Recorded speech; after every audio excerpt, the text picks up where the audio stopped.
हरे कृष्णा। आज हम बात करेंगे पुत्रदा एकादशी के बारे में। एक बार महाराज युधिष्ठिर भगवान श्री कृष्ण से पूछते हैं कि भगवान कृपा करके मुझे पौष मास की शुक्ल पक्ष में जो एकादशी पड़ती है उसके बारे में बताइए। उसका क्या महत्व है, उसका क्या नाम है और उसे करने की क्या विधि है, इसमें किस देवता की पूजा की जाती है। इस पर भगवान श्री कृष्ण कहते हैं, राजन, पौष मास की शुक्ल पक्ष की जो एकादशी है उसका नाम पुत्रदा एकादशी है। पुत्रदा एकादशी के दिन नाम मंत्रों के उच्चारण करके फलों के द्वारा श्री हरि का पूजन करना चाहिए। मौसमी फल और धूप दीप से भगवान की अर्चना करनी चाहिए।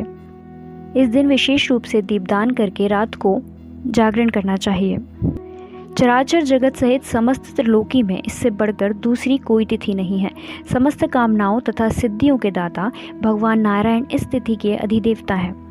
अब मैं तुम्हें पुत्रदा एकादशी की कथा के बारे में बताने जा रहा हूँ। इसका ध्यानपूर्वक श्रवण करो। पूर्व काल की बात है। भद्रावतीपुरी में राजा सुकेतुमान राज्य करते थे। उनकी पत्नी का नाम चंपा था। राजा को बहुत समय तक कोई भी वंशधर पुत्र प्राप्त नहीं हुआ था, इसलिए दोनों पति पत्नी हमेशा ही शोक और चिंता में डूबे रहते थे।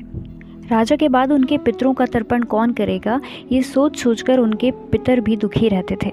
एक दिन की बात है कि राजा अपने पुरोहित और प्रजा को बताए बिना ही कहीं जंगल में चले गए।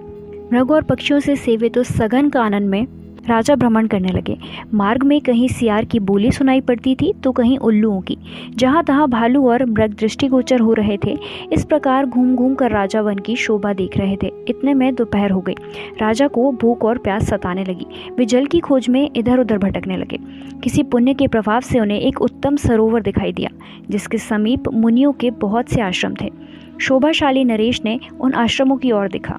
उस समय शुभ की सूचना देने वाले शकुन होने लगे। राजा का दाहिना नेत्र और दाहिना हाथ फड़कने लगा, जो उत्तम फल की सूचना दे रहा था। सरोवर के तट पर बहुत से मुनि वेद पाठ कर रहे थे। जब उन्हें राजा ने देखा तो उनको बड़ा ही हर्ष हुआ।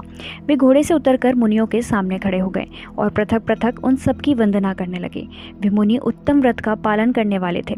जब राजा ने हाथ जोड़कर बारंबार दंडवत किया तब मुनि बोले, राजन, हम लोग तुम पर बहुत प्रसन्न हैं। राजा ने उनसे पूछा कि आप लोग कौन हैं, आपके क्या नाम है तथा आप लोग किस लिए यहाँ एकत्रित हुए हैं, कृपया ये सब मुझे बताइए। इस पर मुनि बोले, राजन, हम लोग विश्वदेव हैं, यहाँ स्नान के लिए आए हैं। माघ मास निकट ही है। आज से 5वें दिन माघ का स्नान आरंभ हो जाएगा। आज ही पुत्रदा नाम की एकादशी है, जो व्रत करने वाले मनुष्यों को पुत्र प्रदान करती है।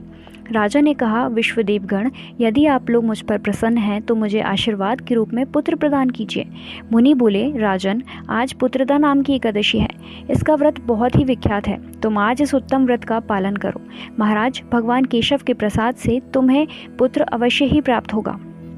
आगे भगवान श्री कृष्ण कहते हैं, युधिष्ठिर महाराज, इस प्रकार उन मुनियों के कहने से राजा ने उक्त उत्तम व्रत का पालन किया।